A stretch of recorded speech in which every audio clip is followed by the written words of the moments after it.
सभी भाइयों को नमस्ते। तो आज की हमारा जो चर्चा की विषय है प्रिवेंटिव एंड क्यूरेटिव हेल्थ। तो जब हम आयुर्वेद की बात करते हैं सर, सबसे पहले ये जानना होगा कि क्या आयुर्वेद क्या प्रिवेंटिव क्यूरेटिव हेल्थ को बात करता है कि नहीं। तो आज जो हम चर्चा करेंगे शल्य शास्त्र के ऊपर चर्चा करेंगे। तो शल्य शास्त्र के जो गुरु हम मानते हैं आचार्य सुश्रुत को हम मानते हैं, जो आज पूरा विश्व में जिनको फादर ऑफ सर्जरी व फादर ऑफ प्लास्टिक सर्जरी के रूप में मानते हैं। तो ये आचार्य सुश्रुत जो वर्णन करते हैं संहिता में, पहले आयुर्वेद को वर्णन करते हैं। तो ये आयुर्वेद एक्चुअली है क्या, जब हम समझना चाहेंगे, जे it is a personalised medicine और it is for the social wellbeing. जब इस आयुर्वेद टर्म को हम समझना देखें, समझने के लिए प्रयास करेंगे, तो उसमें जो संस्कृत जो श्लोक है उसमें लिखा गया आयुषो वेद। आयुषो मीन्स लाइफ। तो ये आयु क्या है, यदि हम आयु के बारे में हम समझना चाहेंगे, तो ये शरीर, इंद्रिय, सत्व और आत्मा, ये चार चीजों का कॉम्बिनेशन में आयु बनता है।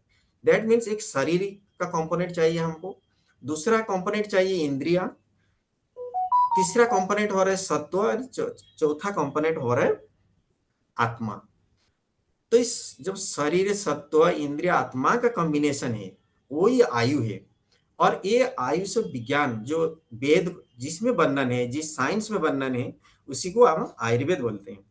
तो ये आयुर्वेद हित आयु एवं सुखायु की बात करता है। हित आयु मतलब क्या है, तो ये साइंस एक ऐसा विज्ञान है जिसमें पूरा सोशल होल सोशल साइंस है, जो एक सोसाइटी को स्वस्थ रखने के लिए जो विद्या है, इसी आयुर्वेद में वर्णन है। और जो सुखायु है पर्सनलाइज्ड मेडिसिन। सपोज मैं बोलूँगा आई एम हेल्दी, मैं स्वस्थ हूँ। और एक हम दूसरे एंगल में हम देखेंगे, तो हम बात करेंगे जो our society is healthy, that means जो आवर सोसाइटी है वो हेल्दी है। तो उसमें दोनों की वर्णन मिलते हैं, एक तो पर्सनलाइज्ड मेडिसिन प्लस जो सोशल मेडिसिन। तो इसीलिए हम हितायु और सुखायु की बात करते हैं। तो यदि सुखायु की बात करेंगे, पर्सनल लाइफ की बात करेंगे, तो पहले अपना जो शरीर है, जो पंच महाभूत शरीर आयुर्वेद वर्णन मिलता है। तो ये पंच महाभूत जो शरीर है, हमारा जो उत्पत्ति हुई है, नेचर से आया हुआ है। तो ये जो हम नेचर से आएंगे और अगेन हम नेचर से ही विलीन होंगे। तो नेचर में there are 5 components, actually 5 components है, जिसमें कि पृथ्वी, जल, अग्नि, वायु और आकाश महाभूत। ये जो 5 महाभूत का जो समय है, ये शरीर है। तो इस शरीर में जब मन और आत्मा की संचार होता है, तभी हमें उसको बॉडी को लाइफ बोलते हैं। जब मन और आत्मा की सपोज निर्मुक्त होगा, तो उसमें वो दैट शरीर, उसी शरीर को हम जब डेथ व मृत्यु हुआ व मृत्यु हो गया, ये हम घोषित करेंगे। तो ये जो महाभूत है, ये महाभूत एक एक महाभूत हमारा एक एक अंग के साथ जड़ित है। तो ये महाभूत जो नेचर से आया हुआ है, तो जब हम शरीर को स्वस्थ रखना होगा, तो फिर हमको नेचर के हिसाब से चलनी होगी। नेचर के हिसाब से हम चलेंगे, कैसे चलेंगे? जैसे बहुत समय हमारा चर्चा में होता है, बहुत लोग मेरे को पूछते हैं, जी आयुर्वेद क्या है?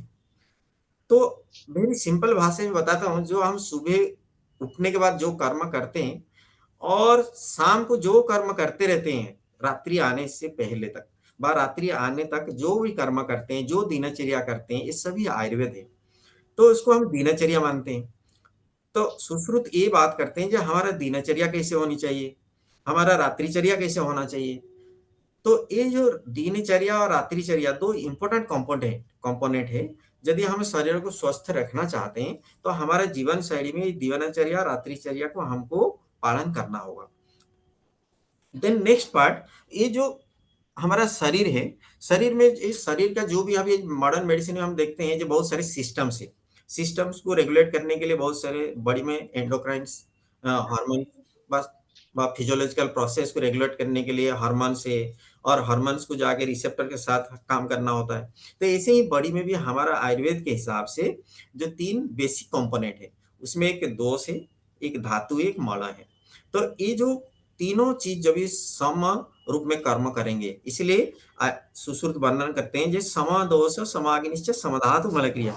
तो हम कब बोलेंगे समावस्था है, जब भी हमारा सिस्टम बा जो हमारा स्रोतस, जिसको आयुर्वेद में स्रोतस वर्णन किया गया है, यदि सम्यक रूप से कर्म कर रहा है, तो भी हमें उसको सम अवस्था मानेंगे।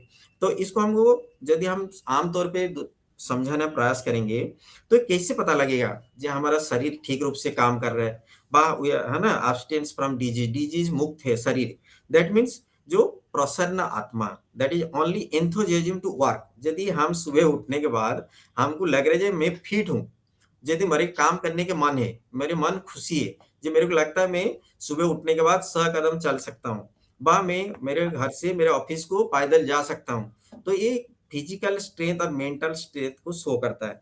यदि हमारा मन व प्रसन्न आत्मा है, तो ये हमारा शरीर में जो सिस्टम से संतुलित है, दैट इज समदोष समाग्निश्च समधातु मलक्रिय, ये हमको बताता है, तो हम स्वस्थ हैं। तो यदि हमें प्रसन्न आत्मा है, तो हमको किसी प्रकार की झंझट में पड़ने की जरूरत नहीं है।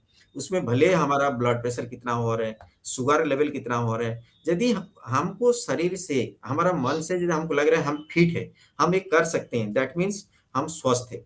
तो ये स्वस्थ को रखने के लिए यदि हमें इसका 3 उपस्तंभ है, जो आयुर्वेद में वर्णन है, हमारा शरीर को जो स्वस्थ रखना है, एक 3 उपस्तंभ के वर्णन करते हैं। 3 उपस्तंभ क्या है? ये 3 उपस्तंभ में सबसे पहला उपस्तंभ हो रहा है आहार, देन दूसरा उपस्तंभ हो रहा है निद्रा, तीसरा हो रहा है ब्रह्मचर्य। जैसे हम कभी मकान बनाना चाहते हैं, तो हम तो मकान बनाने के लिए हम सोचते हैं हमारा जो पिलर है मजबूत हो, और उसमें हम बहुत अपना दिमाग लगाते हैं, जो पिलर कैसा होना चाहिए, कितने डेप्थ का होना चाहिए, कितने साइज की सरिया लगनी चाहिए। लेकिन जब हम संसार में जन्म लेते हैं, तो हम अपना शरीर को जब संतुलित रखने में, व अपना शरीर को मजबूत बनाने में जो स्तंभ है, उसके बारे में हम कभी सोचते नहीं। तो उसके लिए पहला ही स्तंभ है आहार, जो आहार को हम बिल्कुल ध्यान नहीं देते हैं। तो इसीलिए आचार्य ने वर्णन करते हैं आहारम प्राणिनाम मूढ़म, यदि प्राण को रक्षा करना है, यदि प्राण को हम रक्षा करना चाहते हैं, एक्चुअली चाहते हैं, तो सबसे पहला हो रहा है आहार। तो आहार कैसा होना चाहिए, आहार कब लेना चाहिए, आहार कब नहीं लेना चाहिए, किस ऋतु में किस प्रकार के आहार लेना चाहिए, और शरीर को ये आहार जन्य व्याधि यदि उत्पन्न हो रहा है, तो आहार जन्य व्याधि को भी हम कैसे, उसका क्या उपाय करना चाहिए, ये भी आयुर्वेद शास्त्र में वर्णन है। उसके बाद निद्रा, निद्रा एक हमारा शरीर के लिए, निद्रा एकदम सुखम दुखम ऐसे लिखा गया है। तो जो सुख का भी कारण है निद्रा, और दुख का भी कारण है निद्रा। यदि हमें ये निद्रा सेवन प्रॉपर तरीका से नहीं करेंगे, बहुत समय आजकल हम देखते हैं जो रात को भी बच्चों बेड में लेटे हैं, कान में हेडफोन लगा हुआ है, गाना सुन रहे हैं, और उसमें नींद में है कि नींद में नहीं है, ये भी हमको पता नहीं लगता। ये भी आजकल एक नया ट्रेंड है, यदि नींद नहीं आ रहा है, तो कान में हेडफोन लगा लो। ये तो आचार्य ने नहीं वर्णन किए जो कान में हेडफोन लगाना है। तो हमको सम्यक निद्रा लेना जरूरी है। यदि निद्रा लेना, बहुत समय पूछते हैं जी सर दिन में सोना चाहिए कि नहीं सोना चाहिए, तो आपके भी मन में ये विचार आता होगा, जी भाई ये जो निद्रा था हमारे एक स्तंभ है, तो ये निद्रा का दिन में लेना चाहिए कि नहीं लेना चाहिए। तो आचार्य ने बड़ा क्लियर कट वर्णन किए हैं, यदि भोजन करने के बाद निद्रा आपको बेड में नहीं लेटना चाहिए। ओनली एक एक्सेप्शन है जो ग्रीष्म ऋतु है, आप जेहेतु ग्रीष्म ऋतु में निद्रा दिन में आप ले सकते हैं, क्योंकि उसमें रात्रि का जो ड्यूरेशन है कम होता है। ऐसे और कुछ क्लिनिकल कंडीशन है जिसमें कि हम निद्रा ले सकते हैं दिन में, लेकिन जो स्वस्थ व्यक्ति है, स्वस्थ पुरुष के लिए निद्रा, दिवा निद्रा निषेध है, हमको नहीं करना चाहिए। तीसरा जो जो कंपोनेंट है ब्रह्मचर्य। ये ब्रह्मचर्य मीन्स क्या है, हमारा जो फिजिकल एक्टिविटी किस प्रकार की होनी चाहिए, जिसमें कि हमारा शरीर में वो जो सबसे purest form of the energy उसको हम मेंटेन कर पाए, तो उसको ब्रह्मचर्य का भी पालन करना चाहिए।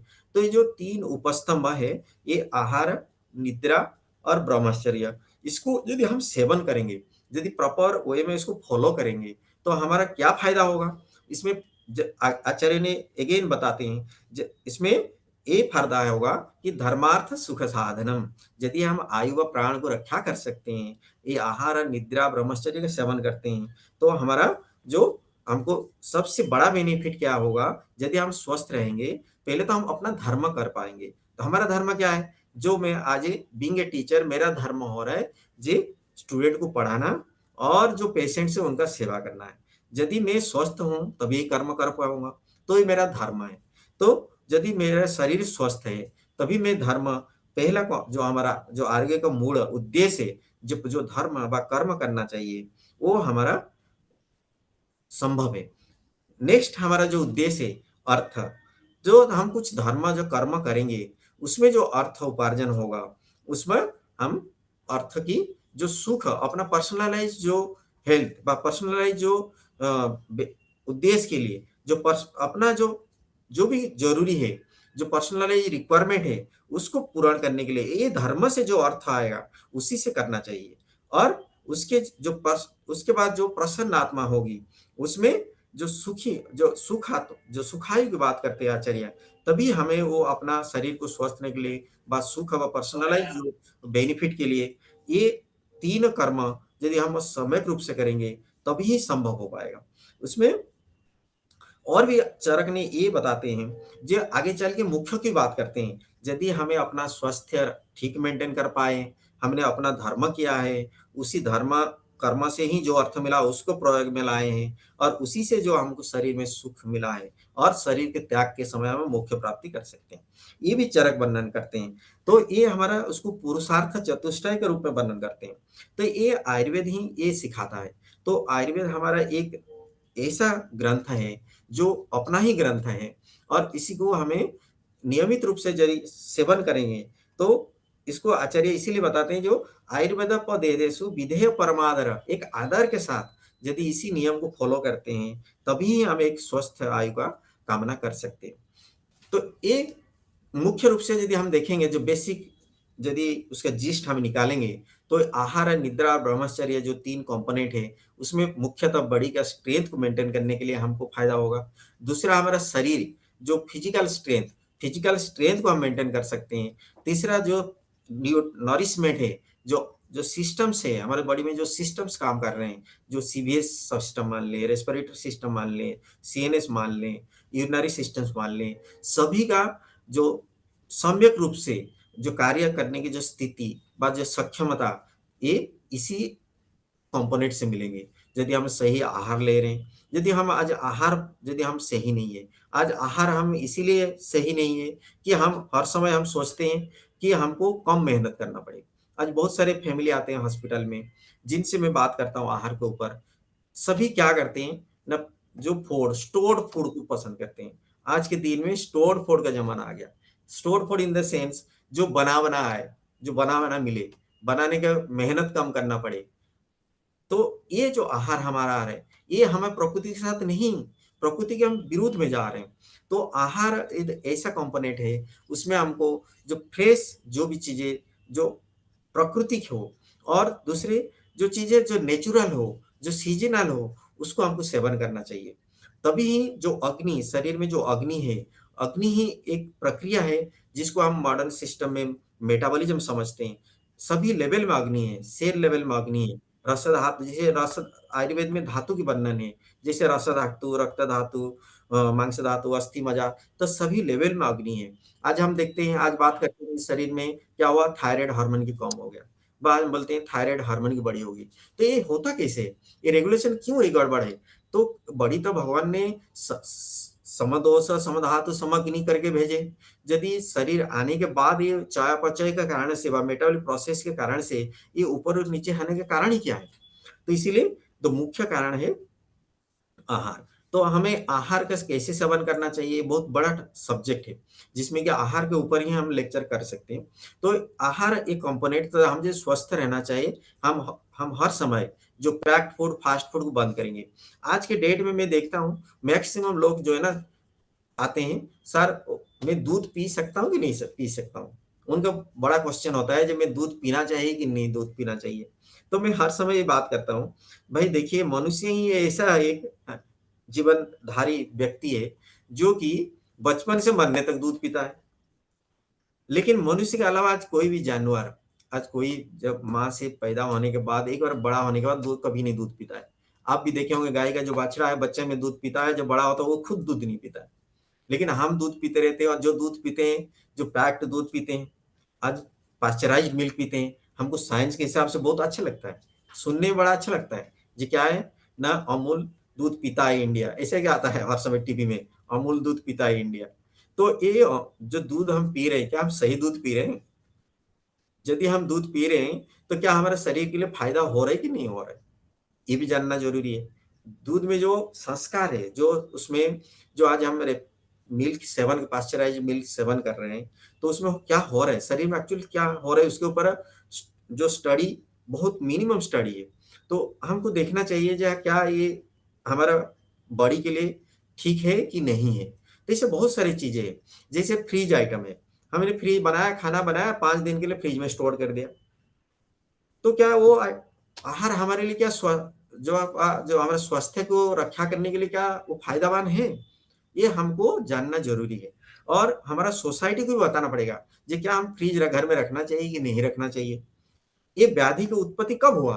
जब हमारे मुनि ऋषि ये वर्णन करते हैं, पहले क्या ज़माना था उस समय कि प ये जनपद की परिभाषा नहीं था। आज जो जनपद हम देख रहे हैं, जो सिटी देख रहे हैं, उस समय ये जनपद बाद में आया। पहले क्या होता था, जो मनुष्य जन्म होने का जहाँ पर नेचुरली जो जहाँ पर जल है, जहाँ पर वृक्षलता है, जहाँ से उनको खाना खाने के लिए, पीने के लिए जहाँ पर मिल रहे हो, वहाँ पे रहते थे।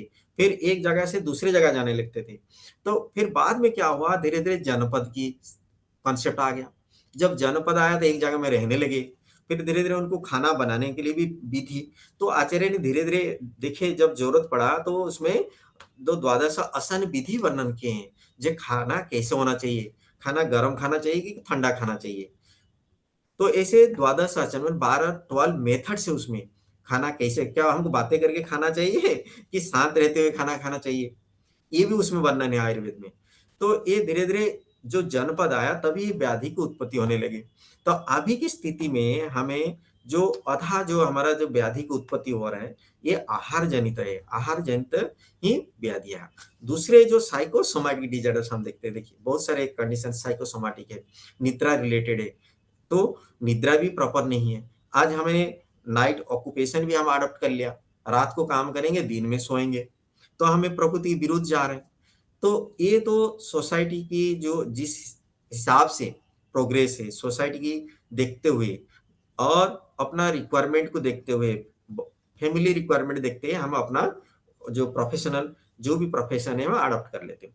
लेकिन ठीक है, इसमें भी आचार्य ने उसमें आचार्य का आदेश व निर्देश जो भी हम बोल सकते हैं उसको, तो गाइडलाइंस है।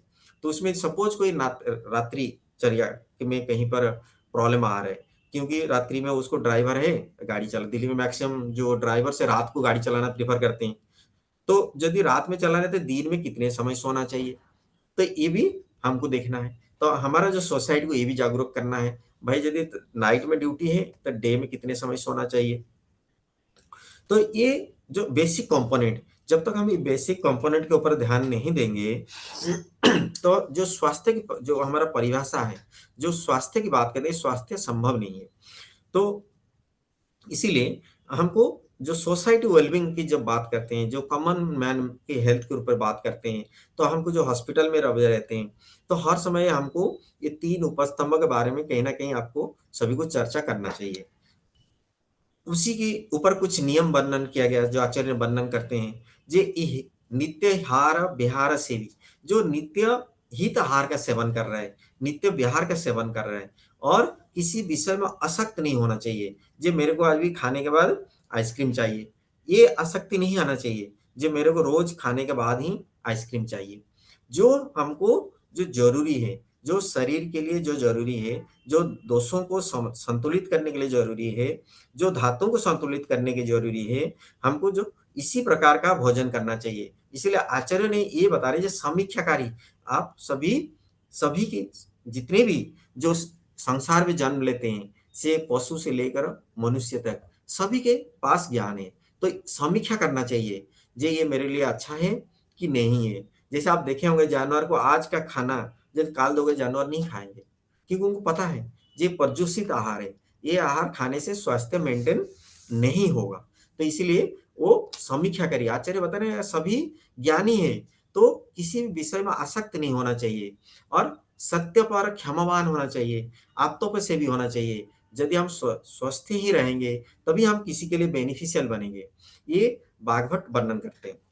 यदि हम प्रॉपरली भोजन नहीं कर पा रहे हैं, methods of food intake for disease prevention, यदि हमें अपना मन को जितेंद्रिय, इसमें आचार्य कहते हैं अपना इंद्रिय को अपना बस में रखना चाहिए, ऑलवेज जितेंद्रिय होना चाहिए, मन को संतुलित होना चाहिए। और जो आहार का सेवन करना, कितना खाना चाहिए कितना नहीं खाना चाहिए, ये बहुत बड़ी बात होता है। जैसे हम पार्टी में गए हैं, अभी हमको मिठाई मिल रहा है, पहले मिठाई खा लिया, उसके बाद गए कहीं पाव भाजी मिल रहा है, पाव भाजी खा लिया, उसके बाद रोटी ले लिया, उसके बाद फिर मिठाई अगेन मिठाई खा लिया।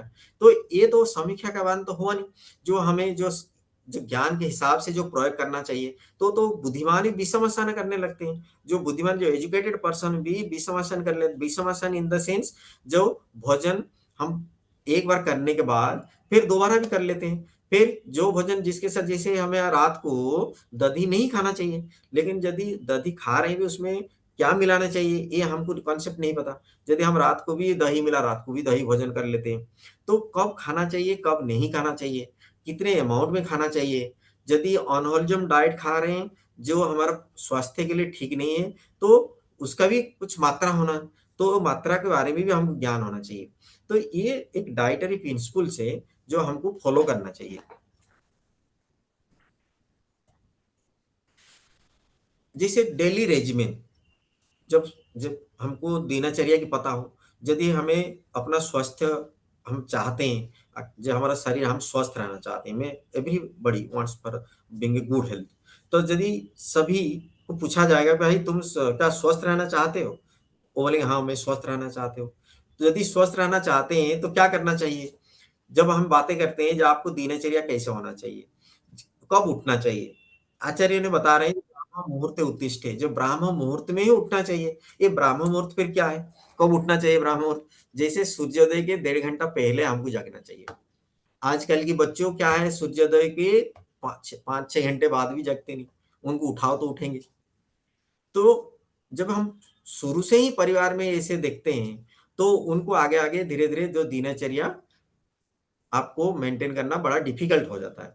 तो उसमें दिनचर्या में बहुत सारी चीज़ें लिखा गया, कब उठना है, पानी कब पीना चाहिए, फिर ब्रश करना चाहिए तो किसमें ब्रश करना चाहिए, फिर मुख प्रक्षालन किसमें करना चाहिए, चक्षु का प्रक्षालन किसमें करना चाहिए। ऐसे सुबह से लेकर शाम तक रेजिमेंट वर्णन किया गया। ऐसे रात्रि में भी नीचे बताया गया। उसी हिसाब से ऋतु को असर बनाया गया, क्योंकि आप देखते हैं जो मेडिकल प्रोफेशन को बिलोंग करते हैं, सीजनल डिजीजेस मिलते हैं। जैसे अभी ये ठंडी की सीजन है, ठंडी में भी कुछ स्पेसिफिक डिजीजेस मिलेंगे। फिर जो समर में आएंगे वहां कुछ उसी सीजन में कुछ स्पेसिफिक डिजीज मिलेंगे। उसके बाद वर्षा ऋतु शुरू हो जाएगा तो वर्षा ऋतु में भी कुछ स्पेसिफिक डिजीज मिलेगी। तो उसी हिसाब से उसी से बचने के लिए भी आचार्य ने इतना बढ़िया व्यवस्था कर गए हैं। उनका कहना है जे शरीर को शोधन करना जरूरी है। यदि आप बचना चाहते हैं, किसी व्याधि से बचना चाहते हैं, तो शरीर को शुद्धि करना बहुत जरूरी है। और दूसरा उपाय क्या है, कभी भी बेग धारण नहीं करना है। जैसे अभी बेग धारण इन द सेंस, जैसे मैं अभी मीटिंग में बैठा हूँ और अभी मेरे को अर्ज हो रहा है कि मैं यूरिन पास करना चाहिए, तो आपको यूरिन पास करना चाहिए। बॉस मीटिंग ले रहे हैं, हम बोलते हैं बॉस मीटिंग ले रहे हैं और मैं तो उठ नहीं सकता और मेरे को यूरिन का अर्ज है, तो हम बेग धारण कर रहे हैं। तो बेग को भी, नेचुरल अर्जेस को कभी भी धारण नहीं करना चाहिए। तो इन बेग धारण जन्य भी बहुत सारे व्याधि है। एक ऐसा पेशेंट जो मेरे पास भाई आए थे मेरे पास, जिसको, जो बच्चा स्कूल में जाता था और टीचर के डर में वो यूरिन पास नहीं करता था और 6-7 घंटा यूरिन रिटेन करता था वो बच्चा, जिसके कारण से उसका ब्लाडर साइज मिनिमम 2/3 ज्यादा हो गया, जिसके कारण से बच्चा यूरिन पास नहीं करता था। तो ऐसा भी सिचुएशन आता है नॉन सप्रेशन नेचुरोलॉजिस्ट, जो कि आचार्य भी वर्णन कर रखे हैं।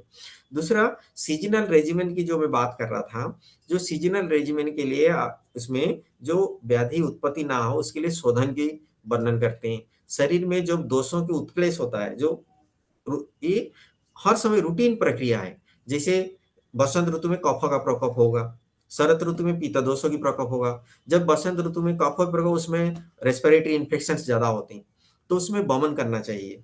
तो ये जब पित्त दोषों की प्रकोप ज्यादा होगा तो उसमें मेटाबॉलिक डिजीज ज्यादा होंगे, तो उसमें विरेचन करना चाहिए।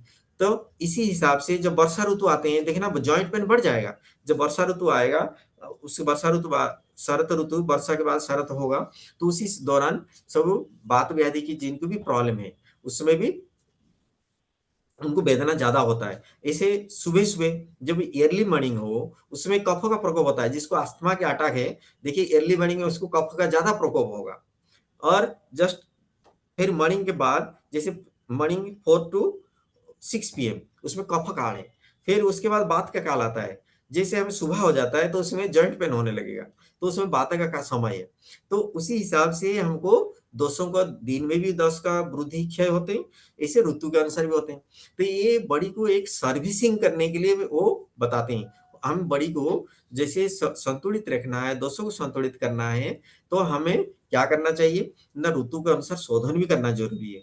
तो इसीलिए जो ये कॉन्सेप्ट हमारा मॉडर्न मेडिसिन में नहीं है, जो शरीर को शोधन करना है। यदि शरीर को स्वस्थ रखना है, तो हमको ऋतु के अनुसार शोधन भी करना चाहिए। जैसे आप जानते हैं, आज आप नया गाड़ी खरीद के लाए हैं, कंपनी उसमें बोलेगा महीने बाद, 1 महीने के बाद ही पहला सर्विसिंग होगा, गाइडलाइन है। उसके बाद 6 महीने के बाद सेकंड सर्विसिंग होगा। ऐसे साल में थर्ड सर्विसिंग होगा, ऐसे गाइडलाइन है। ऐसे गाइडलाइन आचार्य भी दे रखे हैं। यदि हमको शरीर को स्वस्थ रखना चाहते हैं, तो शरीर का शोधन करना भी ज़रूरी है। तो ये तो जनरल कॉन्सेप्ट है जो स्वास्थ्य की बात किया। इन जी जिस्ट में बताना चाहता था, ये हमारा आचार्यों ने क्या बता रखे हैं और हम कैसे स्वस्थ रहें। क्योंकि जब तक हम स्वस्थ नहीं है, तो जो स्वास्थ्य जन्य जो बेनिफिट्स है, जैसे धर्मार्थ कामो मोक्षम आरोग्य संपदा, इसे जो चरक सुसूत्र में वर्णन कर रहे हैं, तो उसी को हम तभी संभव है, तभी हम फुलफिल कर पाएंगे फॉर द पर्सनल लेवल में और सोसाइटी लेवल में। तो उसके बाद हम आते हैं अपना शल्य तंत्र में। जैसे आज सुबह-सुबह सार से बात हो रहा था, तो ये जो हम ऐसे कौन-कौन सा व्याधियाँ हैं जो सर्जरी में, और उसको हम अप टू व्हाट एक्सटेंट जो हमें उसको बच सकते हैं। जैसे कि आप जानते हैं, सर्जरी में जो डिजीज़ेज़ हैं, उसमें मैं जो सुश्रुत वर्णन क ये पहला चैप्टर में वर्णन करते हैं व्रण चिकित्सा। तो व्रण में बट उसमें बहुत शारीरिक व्रण और आगंतुज व्रण की वर्णन करते हैं सुश्रुत। शारीरिक व्रण मतलब जो शरीर से जो दोषों के प्रकोप के कारण, यदि मॉडर्न साइंस में हम समझेंगे, जो शरीर में जो भी केमिकल इम्बैलेंस के कारण, हार्मोनल इम्बैलेंस के कारण जो भी डिजीज़ उत्पन्न होती है, जैसे मेटाबॉलिक डिसऑर्डर से, डायबिटिक फुट अल्सर से, तो इसे सुश्रुत उसको शारीरिक व्रण के रूप में वर्णन करते हैं।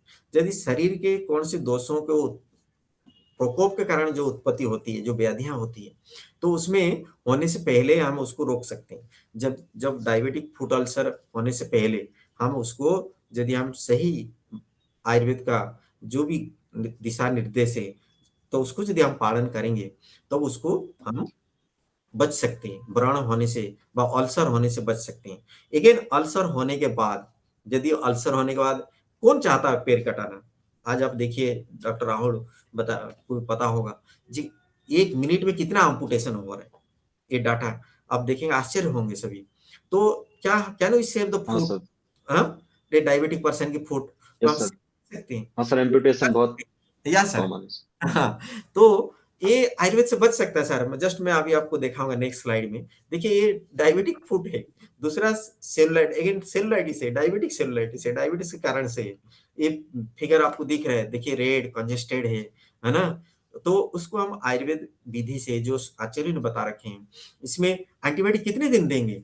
अगेन जो केमिकल्स जो हम दे रहे हैं, जो पेशेंट्स को मेडिसिन के फॉर्म में दे रहे हैं, ये तो हमारा बॉडी के दोषों धातुओं को स्वास्थ्य के लिए तो है नहीं, ये व्याधि प्रतिनिधि की चिकित्सा कर रहे हैं। जो कॉज़ हम पता लग रहे हैं, इसमें आचार्य बोलते हैं, ये व्याधि प्रतिनिधि चिकित्सा आपका व्याधि के लिए, लेकिन यदि उसको स्वस्थ करना है, आपको तक जाना होगा, एटियोलॉजी तक जाना होगा। तो उसमें ये ब्रह्मांड बहुत बड़ा एरिया है, तो उसको हम सही मायने में जो लोगों तक तो हम ये मैसेज दे सकते हैं, जो भाई ब्रण जो अल्सर है, जो नॉन हीलिंग अल्सर है, डायबिटिक फुट अल्सर है, वेरिकोज अल्सर है, तो ये हमें ये आयुर्वेद से पब्लिक तक हम ये बात यदि पहुंचा पाएंगे, तो कहीं ना कहीं ये बहुत ही अच्छा होगा, और लोगों को जो स्वास्थ्य की दृष्टि से और उनका जो एक प्रकार की जो सपोज पैर काट दिया जाए, एम्पुटेशन कर दिया जाए, वो एक सोशल जो मतलब सॉरी साइकोलॉजिकल जो ट्रॉमा होता है, उससे हम बचा सकते हैं। तो ये पेशेंट से देखिए ये फुट अल्सर इसमें ऑलरेडी एम्पुटेड है, अभी नीचे इन्फेक्शन स्प्रेड कर गया है, तो इसमें हमने लेप लगा रखा है, ये निम्बादी लेप है सर। इसमें जो नींब पत्र है, उसमें और 3-4 इंग्रेडिएंट है जिसमें मिला के लेप दिया जा रहा है। इसमें ये दशांग लेप है, देखिए ये पहला फोटो है, फिर ये लेप चिकित्सा होने के बाद ये देखिए नॉर्मल हो गया फुट, ये फुट नॉर्मल है। ये अगेन और एक पेशेंट है जिनका जो ऑलरेडी एम्पुटेड फुट। अभी सेकंड स्लाइड देखिए सर, वेरी, देखिए सभी गैंग्रीनस टो है, देखिए ये सभी को आप लोग को समझ में आता होगा, देखिए सप्लाई कट ऑफ हो गया है, ये सभी देखिए ऑल आर गैंग्रीनस टोज। तो इसी पेशेंट्स जब है इसको हमारा एम्स में ही एम्पुटेशन एडवाइस किया गया था, मॉडर्न एम्स में हमारे। Yes sir. तो वो पेशेंट मेरे पास आया, वो पेशेंट रोता हुआ, वो पेशेंट मेरे को बोल रहा है सर मेरा पैर बचाइए, मैं पैर नहीं कटाना चाहता हूँ। ऑब्वियसली कोई अपना पैर नहीं कटाना चाहता है ना सर। तो देखिए यस ये सर। आप इसको हमने ये ट्रीटमेंट करने के बाद देखिए ये आप सभी एम्पुटेट कर दिया, टो तो निकल ही गई क्योंकि ऑलरेडी ये डेड थे।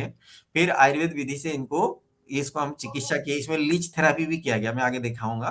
तो देखिए फिर और लेप चिकित्सा करने के बाद ये धीरे धीरे ग्रानुलेशन आया, तो ये हमें हमने ग्राफ्टिंग कर दिया, ये जो यहाँ पे टो एम्पुटेट होने का ये ग्राफ्टिंग कर दिया हमने ऊपर एरिया। अभी ये जो पार्ट है, ये लास्ट फोटो मेरे पास है नहीं, इतना एरिया बचा था और पेशेंट चला गया। सर ये देखिए सर लीच थेरापी है, देखिए सर ये लीच लगे हुए हैं। Yes sir.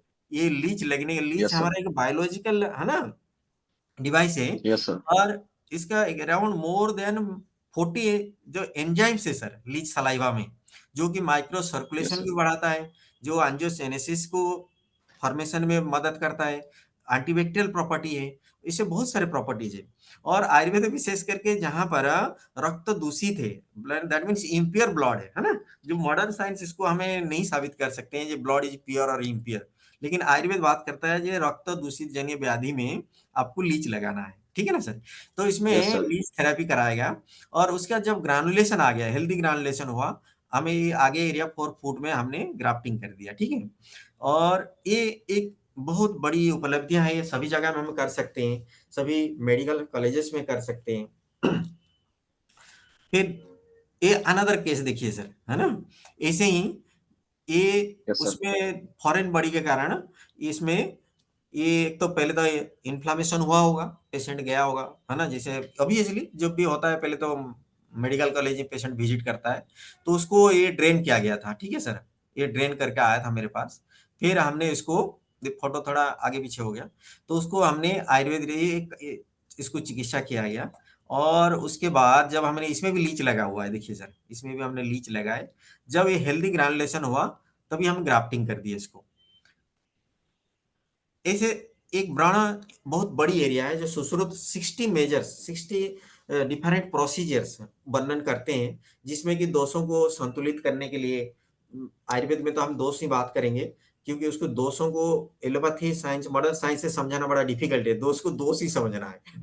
यदि कफ का प्रकोप हुआ है तो कफ ही समझना पड़ेगा, और पेशेंट में कफ को ही ऑब्जर्वेशन में लाना होगा, जी कफ बढ़ा हुआ है कि पित्त बढ़ा हुआ है कि वात बढ़ा हुआ है, ठीक है सर।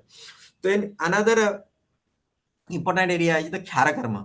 जो क्षार कर्म एक एरिया है जिसमें कि हमने जो प्लांट से कुछ सिलेक्टिव प्लांट से, जिसको जलाने के बाद वो आज से कुछ अल्कलाइड मटेरियल्स मिलते हैं और उसी को यूज किया जाता है, जिसको क्षार बोलते हैं हम। और it is just like alkaline material.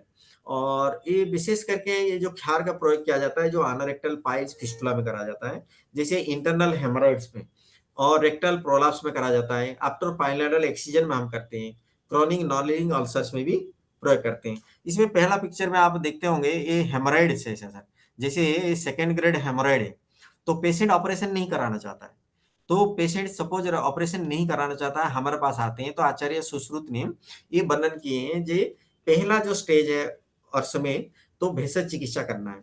तो उसमें जैसे आधुनिक चिकित्सा शल्य चिकित्सा में वर्णन है ग्रेड 1, ग्रेड 2, ग्रेड 3, ग्रेड 4 हेमरेड है, ऐसे ही सुश्रुति वर्णन की है ग्रेडिंग की।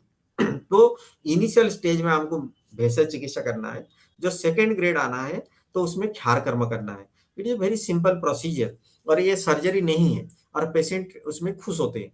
तो यदि जो मास प्रोलैप्स कर रहा है उसी को हमें उसके ऊपर एक क्षार अप्लाई करना होता है, और उसके साथ-साथ जो कुछ एसिडी के मीडिया बनाना होता है, नींबू सोरस है, उसमें नींबू सोरस में उसको वॉश करने के लिए सुश्रुत निर्देश देते हैं to counter the burn actually. हम जब अल्कालाइन लगाते हैं उसको काउंटर करने के लिए एसिडिक जूस लगाते हैं। तो ये लगाने के बाद क्या होता है, मांस श्रिंक हो जाता है। यदि उसमें से ब्लीडिंग है तो क्षार के कारण से वेसल्स कॉटराइज हो जाता है और फिर स्लॉप आउट होके वो हीलिंग हो जाता है, फिर नॉर्मल पेशेंट्स हो जाता है। जैसे अपीयरेंस आपका आना से नॉर्मल हो जाएगा। तो ये क्षारक कर्मा एक मेन डोमेन एरिया है आयुर्वेद में। तो हम ये भी पब्लिक को बता सकते हैं जो अर्श के लिए पेशेंट्स आयुर्वेद के उपचार करें, जिससे हमें सर्जरी से बच सकते हैं। Another one is the bhagandar. आप भगंदर का नाम सुने होंगे, जिसमें कि मल्टीपल ट्रैक्ट्स बन जाते हैं, जो पेरियनल रीजन में मल्टीपल ट्रैक्ट्स होंगे और ये connected with the Anal canal. कभी कभी ऐसा क्लिनिकल कंडीशन आता है, देखिए ये क्लिनिकल नियर टू यूरेथ्रा है, ये ओपनिंग नियर टू यूरेथ्रा है।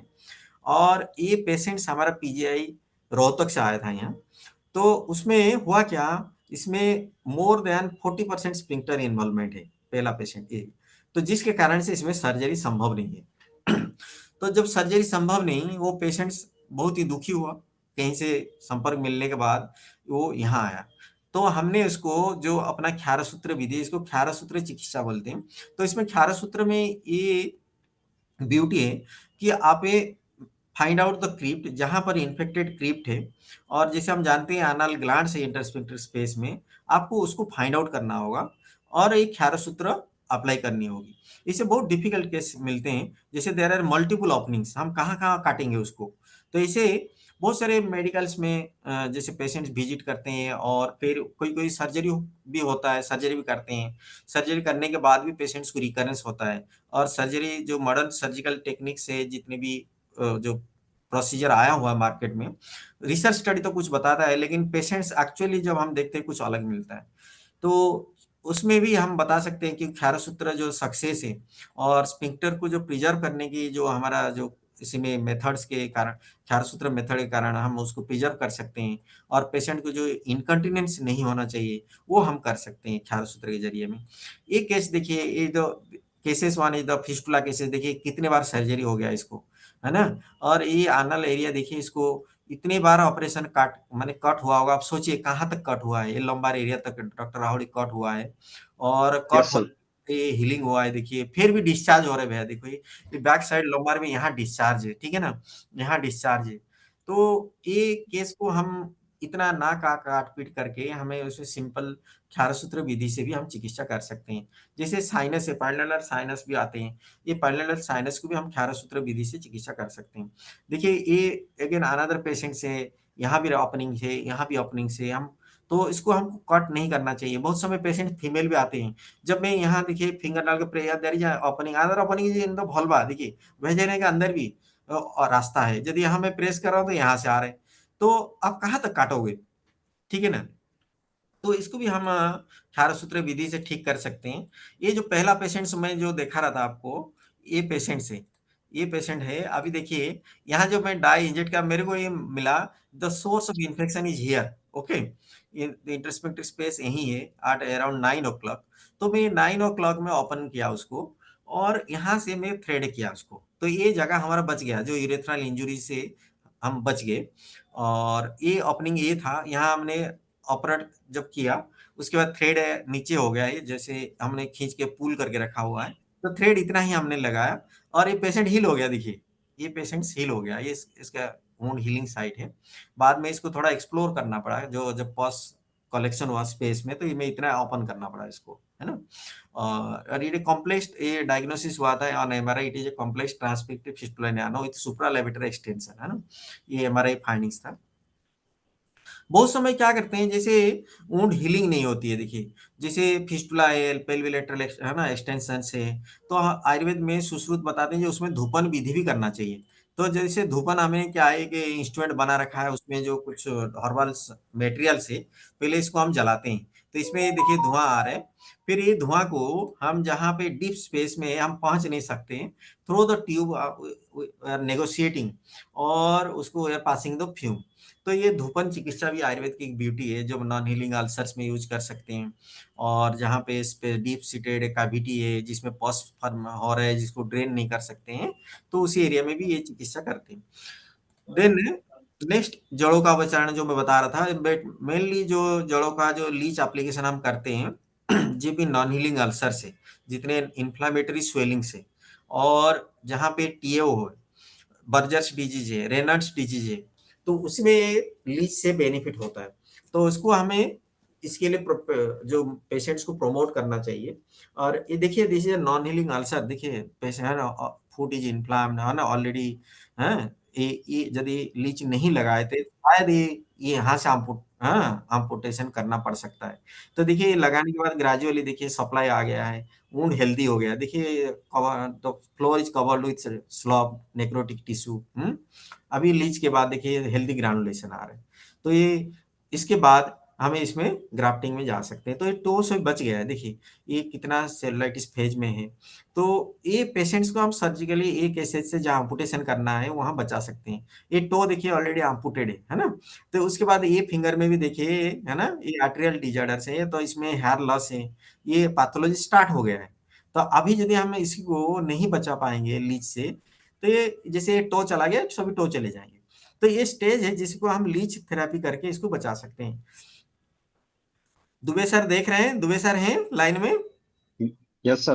अच्छा अच्छा, आज सुबह जो आप जो बात कर रहे थे, तो इसी एक क्लिनिकल कंडीशन से सर, जिसको हम पेशेंट्स को बचा सकते हैं, जो सर्जरी से, जो amputation से, पर्टिकुलरली मेजर amputation से हमें बचा सकते हैं। ऐसे थ्रोम्बोज्ड पाइल से बहुत समय आएंगे पेशेंट, सीवियर एगोनाइजिंग पेन, बहुत पेन हो में लेके आते हैं, अनटॉलरेबल पेन होता है पेशेंट्स को। तो उसमें इमीडिएट सर्जरी संभव नहीं होता है, जैसे उसको हम मॉडर्न मेडिसिन में मैक्सिमम ड्रेसिंग करते हैं। लेकिन उसी जगह में यदि लीच लगाया जाता है, तो ये इन्फ्लामेशन विद इन 48 आवर से 70 आवर, 2 आवर के अंदर सबसाइड कर जाता है। और उसमें कहीं पर भी हमको आईवी लाइन की जरूरत नहीं है, एंटीबायोटिक की जरूरत नहीं है। तो पेशेंट्स बड़ा इजीली, है ना, इस थेरेपी को एक्सेप्ट करता है। जब हम पेशेंट्स को कहीं भी एडमिट करते हैं, आईवी लाइन लगाते हैं, तो पेशेंट अपना आप दुखी हो जाता है। तो ये एक थेरेपी है जोड़ों का बचाना, जो है ना, पाइल्स में भी हम कर सकते हैं, जो एक्सटर्नल थ्रोम्बोज्ड पाइल से व प्रोलाप्स पाइल से, उसमें जहाँ पे थ्रोम्बोज्ड हो रहा है वहां भी हम प्रयोग कर सकते हैं। इसे अग्निकर्मा की विधि है सर, जिसमें कि हमें एक्चुअली आचार्य सुश्रुत के मतानुसार, जिसमें डिफरेंट मेटेरियल्स है, जिसमें हम हीट को ट्रांसफर करना है बॉडी पार्ट्स में। तो उसमें जैसे बात व्याधि है, आयुर्वेद में बात व्याधि वर्णन किया गया है। जो बात व्याधि, बात का जो गुणधर्म है अग्नि से ऑपोजिट है। तो ये अग्निकर्म एक विधि है सर, जिसमें जस्ट एक चीज मैं बताऊंगा, जैसे कि संधि बात है, ऑस्टियोआर्थराइटिस है सर। उसमें हमारा पास है, हमारा ये प्रोफेसर मनोज कुमार सर आए, मोलनाजद मेडिकल के डायरेक्टर प्रोफेसर, वेरी इंटरेस्टिंगली वो अग्निकर्मों को भी प्रैक्टिस कर रहे हैं। He is a joint replacement surgeon sir.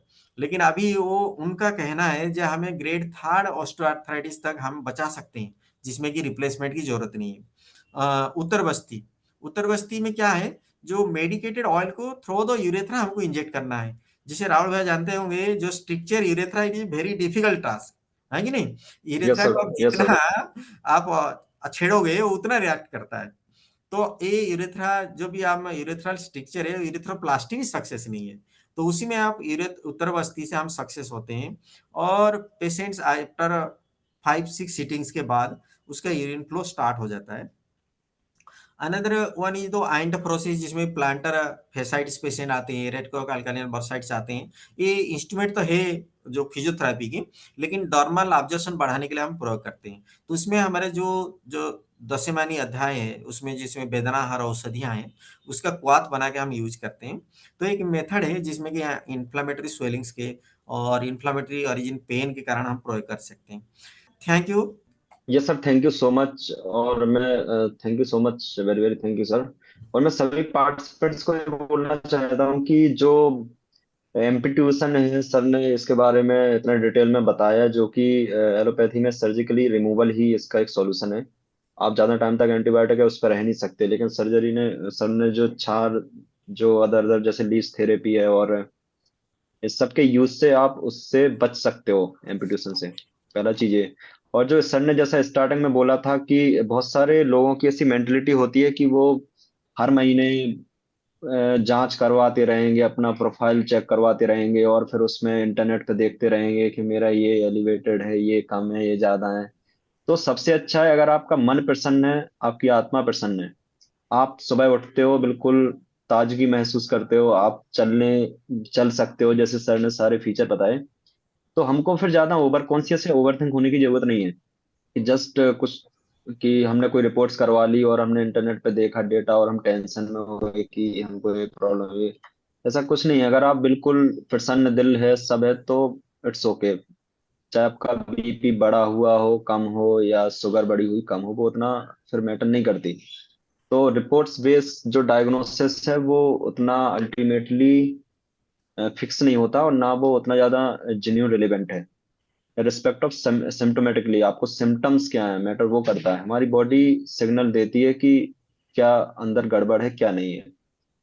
तो सबसे अच्छा यही है। और दूसरा, किसी भी टाइप की सर्जरी है तो मेरा ये सजेशन है पर्सनल, कि जो भी नियर बाय आयुर्वेदिक प्रैक्टिशनर हैं, आप उनसे एक बार कंसल्ट कर सकते हो कि ये सर्जरी जो नेसेसरी बताई है, क्या इसको हम आयुर्वेदा में किस प्रकार से ओवर इसको साइड कर सकते हैं, या फिर करवाना जरूरी है। एक बार मतलब आयुर्वेदिक ओपिनियन लेना चाहिए मेरे according. Okay, thank you so much. अब जो भी पार्टिसिपेंट्स के क्वेश्चंस हों, आप पूछ सकते हो अपना हैंड रेज करके। सर ठीक है नमस्कार। पंडित जी, यस सर। नमस्कार। सर मैं डायबिटिक पेशेंट हूँ, सर और हमारे पैर में धीरे धीरे करके कुछ हिस्सा सुन्न हो रहा है, कुछ हिस्सा जो है वो मुड़ता नहीं है। चमड़ी ऐसा लगता है जैसे पैर के नीचे के तलवे की थोड़ी पतली हो रही हो। तो मुझे कहाँ पे इलाज कराना चाहिए और कैसा इलाज कराना देखिए सर, जो डायबिटीज यदि सर्जरी की हमारा पार्ट तभी आता है यदि उसमें फूड अल्सर हो गया है ना, चाहिए? कि जी बाद जी। सेल्युलाइटिस हुआ। ये डायबिटीज यदि है आपको उसको शुगर को आपको नियंत्रण करना है। वो शुगर नियंत्रित को है सर नियंत्रण, हमारा। हाँ सर सुनिए, शुगर को नियंत्रण कैसे करेंगे। एक तो जैसे मैं बता रहा था, आपको आहार के ऊपर जाना होगा, ठीक है सर। और आप एक खाना खा के कभी तुरंत सोना नहीं, भोजन करके सोइए नहीं, है ना। और कुछ आप डाइट में सलाद ऐड करिए। आपका वजन कितना है सर? 112 किलो। 100। वजन भी आपका देखिए, आप स्थूल प्रमेय में है जा रहे हैं, है ना। आयुर्वेद में दो प्रकार के प्रमेय है, एक तो स्थूल प्रमेय, कृश प्रमेय, ठीक है सर। और ये मैक्सिमम अपथ्य निमित्त जन्य मधुमेह के आचार्य वर्णन करते हैं, अपथ्य निमित्त जन्य। यदि हम अपथ्य का सेवन करते हैं तभी शुगर बढ़ता है। तो आप ऐसा करिए, कुछ जैसे 100 किलो है तो हम जो सर्जरी में रेकमेंड करते हैं, एटलीस्ट 300 ग्राम सलाद, 150 ग्राम आप सुबह खाने लंच से पहले, 150 ग्राम रात को खाने से पहले लीजिए। साथ में गुनगुना पानी पीजिए, 24 घंटे में एटलीस्ट 2 से 2.5 लीटर हर समय गुनगुना पानी पीजिए। क्योंकि जो आयुर्वेद के सिद्धांत के अनुसार जो मधुमेह में शरीर में क्रियादता होती है हर समय, जिसके कारण जैसे हम मॉडर्न में बोलेंगे आथेरोस्क्लेरोसिस हो रहा है, ठीक है ना, जिसके कारण सप्लाई नहीं हो रहा है। तो इसीलिए ये सभी को रोकने के लिए एक तो आप जो मैं बताया सलाद के सेवन करिए और गुनगुना पानी पीजिए। बाकी जब औषधि से बात ही करेंगे तो हमारा जो कभी यदि आप लाइन में बात कराऊंगा, जब भी हमारा जो काय चिकित्सा जो विभाग है, जिसमें मधुमेह विभाग है, जो पर्टिकुलरली मधुमेह को ट्रीटमेंट करते हैं, ठीक है सर। और मधुमेह की जो इलाज है, आपको प्रकृति को देखते हुए वो इलाज करते हैं। उसमें अगर शोधन की जरूरत है तो शोधन करेंगे। साथ में जो प्रकृति के अनुसार ही मेडिसिन होता है, पर्सनलाइज्ड मेडिसिन होती है मधुमेह में। जैसे आज जो मेडिसिन चल रहे हैं, 15 दिन बाद वो मेडिसिन हो तो बदलना ही पड़ सकता है उनको, यदि आपको दोषों की वृद्धि हानि को देखते हुए मेडिसिन बदलते हैं, ठीक है ना सर। क्योंकि मेडिसिन इसी स्टेज में बताना तो ये इमेच्योर टॉक हो जाएगा मेरे सामने, है ना। तो कभी यदि आप ऐसा है तो मेरा नंबर आप ले लीजिए, मैं उसी समय किस समय लेके हम बात कराएंगे आपको, ठीक है ना। जो मेडिसिन की जो डिपार्टमेंट, जो पर्टिकुलरली मधुमेह में जो स्पेशलिस्ट है, जो मधुमेह को डील कर रहे हैं, हम उनसे बात कराएंगे। दूसरा जो आप बता रहे हैं ठीक हो रहा है, सेंसेशन नहीं आ रहा है, तो आप उसमें थोड़ा सा आप स्वेदन, अवगान स्वेदन हम बोलते हैं, जैसे बाल्टी में गुनगुना पानी लेके पैर को रखिए, और 15-20 मिनट के बाद घर में नारियल तेल हो व ऑलिव ऑयल हो, उसको थोड़ा मालिश करिए, ठीक है सर। और यदि पेन स्टार्ट हो रहा है तो रात को थोड़ा सा जैसे पेन को एलिवेट करिए, हल्का एलिवेट रखिए, जो सप्लाई में कहीं कभी कभी कम होने के कारण पेन स्टार्ट हो जाता है। और ठंड में विशेष करके ठंड में बचिए। अभी ठंड में आप लंबी सॉक्स लगा के रखिए, चोट ना लगे इसको विशेष ध्यान रखना, यदि हम चल रहे रास्ते में चोट ना लग जाए, ठीक है सर। बाकी जो उसका स्पेशलाइज रिलेटेड जो ट्रीटमेंट के लिए हम आप बात कर, मैं आपको मदद करूंगा, जो हमारा कंसर्न पर्सन है, जो मेडिसिन रिलेटेड टीचर है, उनसे बात करेंगे। सर आपके यहाँ क्या वहाँ भी जैसे all India institute of medical science में बहुत लंबी लंबी नंबर लगते थे, तो आपके यहाँ भी वैसे नंबर लगता है क्या, अगर कोई हाँ दिक्कत सर, हो? यहाँ भी सुबह 4 बजे लाइन लगती है, और average OPD every day more than 2000 patients यहाँ विजिट करते हैं। तो वो तो ठीक है, लाइन तो देखिए सर, जहाँ सुविधा मिलती है, सरकार की सुविधा होती है, वहाँ सभी जगह लाइन लगते हैं सर, है ना। और जैसे विशेष करके जैसे मैं बात करूं, मेरे डिपार्टमेंट में भी जो हमारा जो मेन डोमेन जो सर, जैसे शल्य विभाग में सर, यहाँ ज्यादातर जैसे फुट अल्सर पेशेंट आते हैं, एनोरेक्टल सर्जरी के लिए आते हैं, और जनरल सर्जरी उसी हिसाब से जैसे रेशियो देखेंगे तो maximum anorectal surgery foot ulcer रहते हैं, फिर हाइड्रोसेल हर्निया अपेंडिक्स, ये सभी आते हैं केसेस, है ना। पहले तो जैसे आज की डेट में लोगों को जागरूक बढ़ रहे हैं, तो जहाँ जैसे फैसिलिटी मिलता है वहाँ भीड़ होता है सर। और विशेष करके जैसे संबंध बन गया, आपका संबंध मेरे साथ बन गया, तो कोई है ना, ऐसे लोगों का संबंध बनता है, जिसके मैं यही कारण से पूछना चाहता था है ना। कि आपके संबंधों से मुझको फायदा मिल जाएगा क्या, यही पूछना चाह रहा था। Thank you sir, thank you. Yes sir, thank you sir. और मैं सभी पार्टिसिपेंट्स को ये बोलना चाहता हूँ कि जो भी पार्टिसिपेंट्स हैं जिनको इम्यूनो कॉम्प्रोमाइज डिसीज है कोई या डायबिटीज है, और उनको जो वुड हीलिंग है वो पोस्ट डिलेड वुड हीलिंग है, तो एक बार आयुर्वेदिक कंसल्टेशन जरूर लें उसका। तो उसमें आपकी हेल्प हो सकती है, क्योंकि जैसा सर ने बताया कि जैसे भगंदर है फिस्टुला, उसमें मोस्ट ऑफ सर्जिकल मैनेजमेंट है, बट सर ने बताया कि 4 सूत्र या और भी जो प्रोसीड्यूर है उसके थ्रू हम भगंदर को सही कर सकते हैं विदाउट विदाउट सर्जरी। तो इस सब में एक बार आयुर्वेदिक ओपिनियन जरूर लें। और सर मेरा एक क्वेश्चन ये था कि जो सर आप आहार पे जो स्टार्टिंग में आपने इतना डिस्कशन किया था, तो जो आहार होता है सर, ये हमारे इसमें आयुर्वेदा में ऐसा मेंशन है कि जो जियोग्राफिकल रिस्ट्रिक्टेड आहार होता है, या जो जियोग्राफिकल रिस्ट्रिक्टेड फूड अवेलेबल होते हैं, फॉर एग्जांपल नॉर्थ का पर्सन है तो यहाँ राइस या उसका इतना ज्यादा अवेंडेंस नहीं होता इन कम्पेयर टू साउथ। तो क्या हम्म। ये जरूरी है कि राइस कंज्यूम करना मैंडेटरी है, या वो, या फिर जो साउथ का पर्सन है तो उसको यहाँ जो भी क्रॉप या फूड नॉर्थ में होते नहीं, हैं उसको देखिए राहुल भाई, ऐसा है, साउथ में? उसमें जो आहार में यस धान्य सर। वर्ग ही बहुत प्रकार के धान्य वर्ग है, सिमी धान्य है ना, साड़ी षष्ठी का है। Yes sir. तो जिस एरिया में जो उत्पन्न हो रहा है ना, जिस एरिया में, कि सपोज मैंने यस हिमालय सर। एरिया में जन्म हुआ है मेरा, तो वहां जो फूड मिलेगा वो मेरे लिए सात्विक है। जैसे यस सातवें सर। में बड़ी उसके लिए उसको, आप उसको अडॉप्ट कर लेता है, ठीक है ना सर। जैसे मैं यस सर। सपोज इधर नॉर्थ इंडिया में आया, यहाँ गेहूं ज्यादा है, तो यहाँ यस लोग सर। दिन में एक बार भी राइस खाना पसंद नहीं करते हैं। और वो जो कुछ यस लोग सर। आते हैं मेरा जैसे हॉस्पिटल में बताते हैं, जी भाई मैं तो एक बार चावल खाऊंगा मेरे पेट में दर्द हो रहा है, ठीक है ना। तो उसमें क्या यस है, सर। तो उनके लिए वो बड़ी ऑलरेडी जो गेहूं के साथ इतना अक्वेंटेड हो गया है, साथ में एक प्रकार उसको हम सात्म्य बोलते हैं। तो सात्म्य हो गया कि कोई चीज दूसरा फूड आता है तो उस फॉरेन बॉडी डिटेक्ट करने लगता है बड़ी। आज हम देखते हैं ना, जैसे कुछ यस सर। जगह में जैसे एलर्जी हो जाता है, ये गेहूं कुछ लोगों को यस एलर्जी सर। है। आप सुनकर एलर्जी परेशान, हमने सही हैरान होंगे। एक पेशेंट को पानी का भी एलर्जी हो रहा था, जैसे वो नहाता नहीं था, सिर्फ जितना थोड़ा बहुत पानी यस पीता सर। था, ठीक है। जब हम जामनगर में थे, मैं जामनगर में था, तो वह एक पेशेंट आया था, उसको पानी का बड़ा एलर्जी था। तो सभी परेशान है, सभी में डॉक्टर परेशान है भाई कैसे। तो उसमें हमने फिर एक देखा, जे जो आयुर्वेद के सिद्धांत के अनुसार ये रक्त धातु जब दूषित होते हैं, रक्त दूषित, तभी एलर्जी होता है। तो उसमें हमें ये रक्त मुखड़ों को अडॉप्ट किए थे, शोधन के बाद रक्त मुखड़ अडॉप्ट किए। तो पेशेंट धीरे धीरे पानी पीने लगा, ठीक है ना। तो ऐसे बड़ी कब यस क्या सर। एलर्जी डिटेक्ट करेगा वो बताना बड़ा मुश्किल होता है। जैसे बहुत समय देखना लोग, मिल्क एलर्जी, आप तो जानते हैं मिल्क इंटॉलरेंस होता है लोगों को, है ना। मिल्क लेने के यस बाद सर। लूज यस मोशन हो सर। जाता है। और अब यस सर। हरियाणा में आइए, लोग जो है ना सुबह से शाम तक दूध पीते रहते हैं, है ना। वही भैंस पाल के रखे हैं, भैंस से मैं तो हरियाणा में रहा 5 साल, तो मैं देखा दूध निकालते दूध पी जाते हैं, है ना। तो यस उसमें सर। जिस कंट्री में जो एरिया में जो जन्म हुआ है उसके लिए वो साथ में है। अभी यदि हम जैसे यूरोप कंट्री में जाएंगे, वहाँ ब्रेड खा रहे हैं, है ना, उनका मेन डाइट में ब्रेड हाँ हो रहा सर। है। तो हम तो ब्रेड खा के नहीं जिंदा रहेंगे, हम ब्रेड खाएंगे तो हम तो बीमार हो जाएंगे, है ना। तो ऐसे ही जो देश के यस सर। अनुसार वो साथ में बन जाता है, जो फूड जहाँ पे बन यस रहे सर। हैं, जो पर्टिकुलरली उनका मेन डाइट होता है वो साथ में हो जाता है। Yes sir. Okay sir, thank you sir. Anand Sharma ji. Thank you Rahul and thanks doctor Mohanta. Sir doctor sir साहब, मैं आपसे चेन्नई से जुड़ रहा हूँ। Sir sir sir it's a very, I mean, it's a wonderful talk.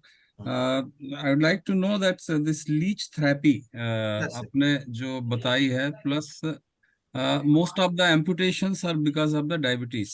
या sir Generally the gangrene and other things, and it's a very difficult to save the limb.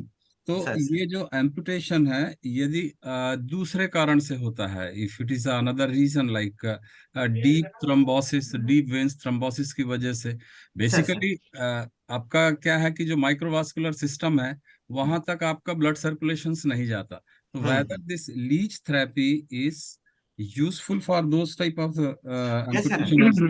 Sir leech में जो मेन कंपोनेंट हिरुडिन है सर, anticoagulant. Hmm तो इसीलिए DVT में भी use होते हैं सर, लीच डीवीटी में भी यूज किया जाता है। जे हम्म। तो इट कंटेन्स द हिरुडिन। तो चीप राइट सलाइवा जो सर एंजाइम से हिरुडिन है सर उसमें। इसीलिए उसमें क्या होता है, जहां पर भी ब्लॉकेज है, वेनस में ब्लॉकेज है, वो इट इज एंटी थ्रोम्बोलाइटिक ना सर, हिरुडिन। राइट। हाँ, तो उसमें भी यस यूज सर। कर सकते हैं सर। तो जो ब्लड थिनर्स और दूसरी मेडिसिन्स हैं आपके एलोपैथी में, so sir sir so whether the leech therapy is helpful along with those medicines also? हाँ, उसमें सर थोड़ा-सा ध्यान रखना पड़ता है। जैसे सपोज़ ब्लीडिंग जा ऐसा हमें लीचेस देखते हैं, सपोज़ कोई एंटी थ्रोम्बोलाइटिक ड्रग ले रहे हैं, है ना सर? तो लीचेस को भी देखना है, जे हमको कितना लीच कर लगाना चाहिए, है ना सर? इनिशियली हमें जैसे 2 लगा दिए, 3 लगा दिए, वो हिट एंड ट्रायल मेथड में चलते हैं सर। ये तो पता नहीं रहता कितना ब्लीडिंग हो जाए, है ना सर? और उसके बाद कुछ हमारा जो करने के बाद कुछ समय तो ऊजिंग होता है, तो उससे पहले हमको ये हमें सीबीसी कर लेते हैं। तो उसमें एचबी परसेंटेज कितना है, ये भी देखना, ध्यान रखना ज़रूरी होता है। जैसे मेडिसिन्स में है, ऑलरेडी पेशेंट मेडिसिन्स में है और हम लीच लगा लिए, पता लगा दिन भर उसमें ऊजिंग होते रहे, है ना सर? तो उसी हिसाब से हमने थोड़ा-सा उसको माने टैक्टफुली टैकल करना होता है। और साथ में लीच लगाने के बाद हमारा कुछ जो आयुर्वेदिक जो द्रव्य है, जिसमें ये हेमोस्टैटिक एजेंट है आयुर्वेदिक, तो उसको हमें उसके ऊपर रख के बैंडेज कर देते हैं सर। तो जो लीच बाइट साइड से हार्डली 5-10 मिनट में वो ऊजिंग बंद हो जाता है। So this is the, I mean, you can say it's 100% proven treatment, leech therapy, for नहीं, हाँ सर, ये जस्ट आर्ग्यूमेंट समझिए सर, आर्ग्यूमेंट थेरेपी समझिए। अच्छा, एक तो छोटा सा 100% क्वेश्चन। तो नहीं बोल सकते ना sir. Right, thank you doctor साहब। एक छोटा सा क्वेश्चन और है डॉक्टर साहब की, हम्म। फूड और इसके लिए है, डाइट्स के लिए, कि generally in north India most of the doctors they suggest कि अवॉइड द राइस। और मैं क्योंकि दक्षिण भारत में रह रहा हूँ काफी समय से, तो यहाँ तो राइस के अलावा दूसरा कुछ है ही नहीं, सारी चीजें, हाँ इडली डोसा हर चीज सही राइस है है। सर। तो ये और एक मिथ है या वास्तव में देखिए सर, वही मैं बेनिफिट्स? बता रहा था सर, जी। जो सातवें की बात कर रहा था ना, हम्म। जे किसके लिए वो एलर्जी है, किसके लिए वो इनकम्पेटेबल है, बताना बड़ा मुश्किल है। जैसे नॉर्थ इंडिया में पहले से बचपन से जो बच्चा पैदा हुआ है, गेहूं खा रहे हैं सर, है ना? तो अचानक जो वो राइस खाता है, तो उसके लिए फॉरेन बड़ी होता है, बड़ी के लिए। पर और वो जैसे उसको अब हम लोग तो जैसा ऑल इंडिया सर्विस में है, तो हर जगह का फूड अडॉप्ट करना पड़ता है, फ्रॉम आसाम टू हाँ, और उसी के लिए तमिलनाडु। भी सर देखिए, उसमें भी विधान है। उसी को यदि कोई चीज़ हम नया ले रहे हैं, उसको बड़ी को साथ में करने के लिए उसका रेशियो है। उसको पहले से जैसे आपको अल्प-अल्प मात्रा में वृद्धि करनी होगी। जी। At a time full stomach नहीं लेना है ना? जैसे राइट। मैं दिल्ली में हूँ, तो मैं बताता हूँ उसको, जो जे पेशेंट्स को राइस के, सपोज़ हम राइस के उसके लिए हम एडवाइस करते हैं, तो उसको जैसे आज हार्डली जैसे 1 कोटरा आप राइस ले लिया, कल थोड़ा-सा बाद 1 कोटरा उसके लिए एब्डोमिनल डिस्कम्फर्ट कर रहा है, हाफ कोटरा ले लिए, है ना? ऐसे ही जैसे हम रोटी कभी खाए नहीं, मैं तो ओडिशा में कोई भी रोटी नहीं खाया था सर। जब मैं ओडिशा में रहा, कभी रोटी नहीं खाए। लेकिन जब मैं बाहर गया सर, 1-2 रोटी खाए, जब मिलता है रोटी भी खा लेते हैं, है ना? लेकिन मेरा यदि मैं फुल डाइट रोटी खाऊँगा तो मैं तो जीऊँगा नहीं सर, है ना? क्योंकि हम भी ओके। ओडिशा से राइस खा के आए हैं, है ना? Right right sir. Thank you doctor साहब, thank you so much. Yes sir, thank you sir. इसके बाद सुरेश रावल जी। नमस्कार सर, मैं रेवाल बोल रहा हूँ इंदौर से। सर, नमस्कार सर। डॉक्टर साहब, मैं एक्चुअली ये जानना चाह रहा था, जैसे आपने बताया था कि मिल्क या मिल्क के जो प्रोडक्ट है, सर। उसका उपयोग कम करना चाहिए या नहीं करना चाहिए, जबकि मैक्सिमम, मतलब मैं भी उसमें शामिल हूँ। मैं भी बचपन से लेकर के अभी इतनी एज में आ गया हूँ, और मैं भी आज भी मिल्क जो है सोने के पहले बिल्कुल लेता हूँ। और मिल्क के जो प्रोडक्ट है उन सब का इस्तेमाल भी करता। तो मैं थोड़ा जानना चाहूँगा कि अब चूंकि एज हमारी 60+ है, तो क्या हमको अब इस संबंध में थोड़ा सा ध्यान देना चाहिए? सर देखिए, आयुर्वेद में दुग्ध को तो जीवनीय बताया गया है, ठीक है ना। दुग्ध को जीवनीय इसलिए लाइफ स्पैन को वृद्धि करती है, इसलिए जीवनीय बोलते हैं। लेकिन आज जो हम दूध पी रहे हैं, क्या घर में अपना गाय है, ये हमको देखना चाहिए, है ना। यदि हमको दूध पीना है तो अपने घर में गाय रखना चाहिए, पहले बात। जो गाय से हमको दुग्ध मिले वो पिए। आज हमें ये जो देख बता रहा हूँ, जो दुग्ध हम पी रहे हैं, जितना दुग्ध प्रोडक्शन नहीं, उससे ज्यादा तो कंज्यूमर से। सही बात, जैसे सही बात। हाँ, ये दूध कहाँ से आ रहा है? बिल्कुल बीच में सही बात जैसे है। दिल्ली में ही पकड़ा गया कि साबुन से भी दूध बन रहे हैं, जी जी जी, ठीक है ना, बिल्कुल ऑयल बिल्कुल। से भी दूध बन रहे हैं। तो आप दूध देखिए, दूध यदि आपको मिल्क, प्योर मिल्क मिल रहा है, आप सेवन करिए, उसमें कोई अड़चन नहीं है। यदि गाय है, दुग्ध मिल रहे हैं, तो हम इसको सेवन कर सकते हैं, है ना। लेकिन यदि हमें दूध रूप में हम जो पॉइजन खा रहे हैं, तो ये तो बड़ा खतरनाक है ना सर। जो बिल्कुल सही कह रहे हैं। हैं? तो मतलब यदि मेन आप यही है कि अच्छे प्योरिटी, सोर्स या देखिए सर, प्योरिटी जहाँ से से आप ले प्योरिटी रहे है। हैं, वो जी सोर्स, है ना। पहले तो सोर्स को आप देखिए, जो सोर्स क्या है जी। उसका, है ना। और ये सोर्स ओल्ड एज तक तो में नहीं पहुंच पाता है। सर,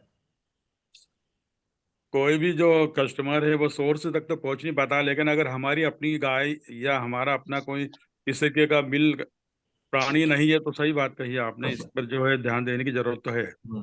ध्यान देना चाहिए सर। बाकी थैंक दूध यू, तो थैंक यू, जीवन ही थैंक है, यू। यदि आपको सोर्स अच्छा है, आप ले रहे हैं तो आप ले सकते हैं, ऐसे कोई रेस्ट्रिक्शन नहीं। थैंक यू डॉक्टर साहब, थैंक बाकी मैं ये जस्ट बताना चाहता था, दुग्ध ना भी पिए तो हम जी सकते हैं, है ना सर। जैसे हाथी, इतना बड़ा हाथी है ना सर, तो हाथी को तो बहुत दूध चाहिए सर। यू। आपका बिल्कुल कहना सही है। थैंक बिल्कुल सही बात है, सही बात है। डॉक्टर साहब, thank you. You sir, thank yes sir, thank you sir. इसके बाद सुभाष गुप्ता जी। हाँ जी सर, डॉक्टर साहब को बहुत बहुत धन्यवाद और नमस्कार। यू। नमस्कार मैं भैया। ये पूछना चाह रहा था कि पैरों में वो कौन हो जाते हैं, बस हाँ हाँ।